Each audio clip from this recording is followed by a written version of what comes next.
এটা হচ্ছে বিশ্ব মুসলিম সমাজের আত্মরক্ষার একটি ব্যবস্থা।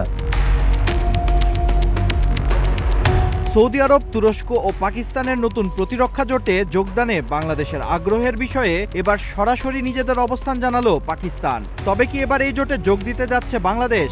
আর এই বিষয়ে কি জানালো পাকিস্তান? এই প্রশ্নই এখন সামনে।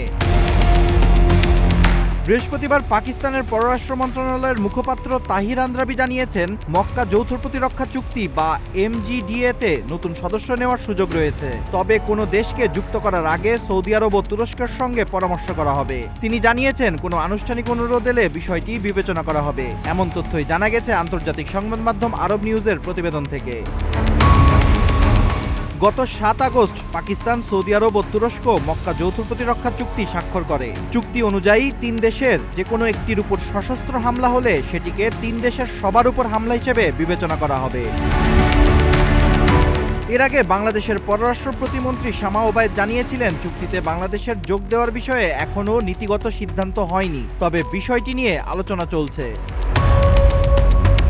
এক ব্রিফিংয়ে বাংলাদেশের সম্ভাব্য যোগদান এবং এতে পাকিস্তানের কূটনৈতিক বা কৌশলগত ভূমিকা নিয়ে প্রশ্ন করা হলে তাহির আন্দ্রাবি জানান, অভিন্ন নিরাপত্তা স্বার্থ এবং সম্মিলিত দায়িত্বে অঙ্গীকারবদ্ধ দেশগুলোর জন্য এই নিরাপত্তা কাঠামো উন্মুক্ত।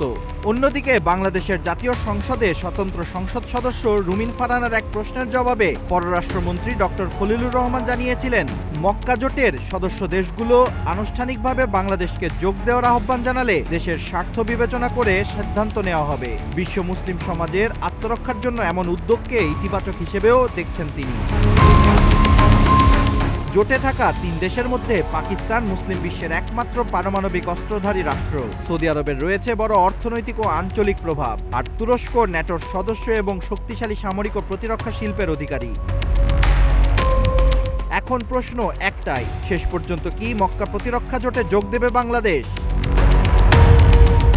Abid Hasan, green TV digital.